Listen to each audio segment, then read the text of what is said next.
네, 이런 가운데 김용현 전 장관의 변호인단이 내일 기자회견을 열겠다고 밝혔습니다. 그런데 JTBC 등은 빼고 진행하겠다고 합니다. 수사는 진술 거부로 대응하고 입장 발표는 언론사들을 골라서 하겠다는 겁니다. 오원석 기자입니다. 내란의 2인자 김용현 전 국방부 장관은 검찰에 구속된 뒤 수사에 불만을 드러냈습니다. 너무나 많은 불법 신문들로 인해서 더 이상 이 조사에 참여하는 것 자체가 불법에 조력하는 것이다. 그래서 출석에 응하지 않겠다라고 사전에 고지를 했습니다. 진술도 일체 거부해왔습니다.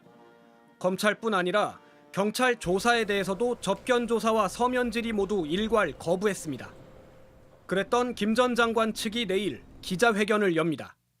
수사와 탄핵 심판은 노골적으로 회피하면서 석동현 변호사를 통해 여론전을 펴고 있는 윤석열 대통령과 비슷한 모습입니다. 그런데 JTBC 취재는 거부한다고 밝혔습니다. 김 전 장관 측 변호인은 카카오톡 단체 대화방을 통해 기자회견 장소와 시간을 공지했습니다. 그러면서 초대된 언론 외에는 취재할 수 없다고 못 박았습니다. 이유를 물었습니다. 내일 기자회견이 있는데 저희는 가도 참여할 수 없다고. 저희가 기자회견을 해도 제대로 된 의사가 전달이 안 되기 때문이죠. 네. 사실이 보도되지 않기 때문이죠. 네. 김 전 장관 측 기자회견에는 일부 언론만 참여할 예정입니다.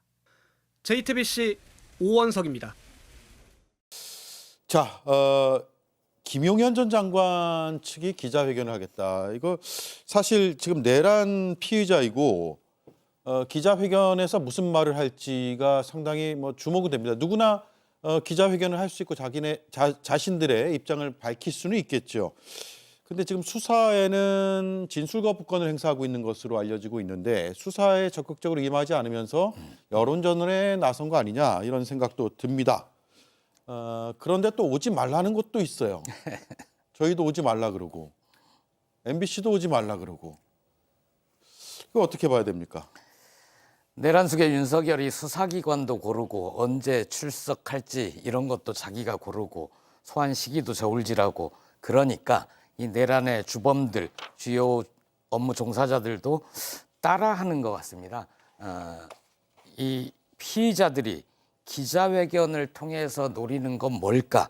곰곰이 생각을 해보면 입을 맞추는 행위 아니겠습니까?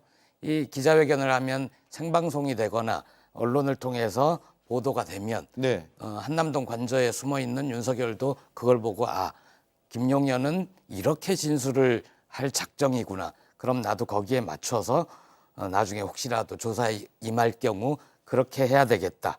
자기들끼리 입을 맞추게 될 수 있습니다. 김용현의 태도가 언제 바뀌었었냐면 윤석열 대국민 담화 몇 차례인지 모르겠지만 국민과 끝까지 싸우겠다.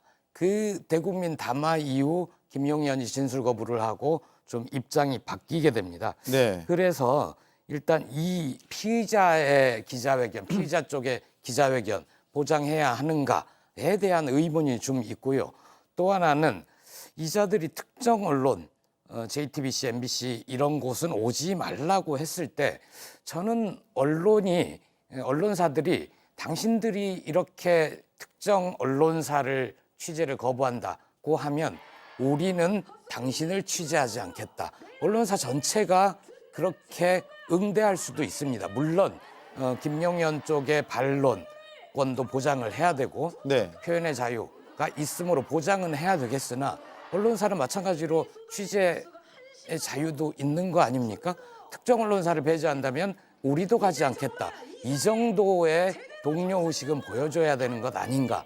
저는 그렇게 생각합니다. 네.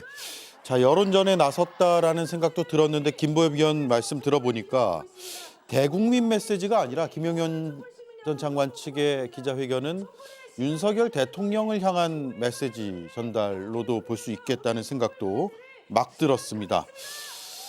그러면 더 가야겠는데요? 오지 말라 그래도? 예, 알겠습니다. 오지 말라고 한다고 해서 섭섭하지가 않더라고요. 이 정도로 하고요. 지금 화면에는 조금 전 헌법재판소 인근의 모습을 화면을 통해서 전해드리고 있습니다. 성탄절 오늘도 시민단체에서 탄핵 촉구를 위한 집회를 헌법재판소 인근에서 열고 있습니다. 오늘 많이 춥고 또 성탄절이기도 한데 현장에서 탄핵에 대한 염원을 모으기 위해서 꽤 많은 분들이 시민들이 참여해 주셨네요.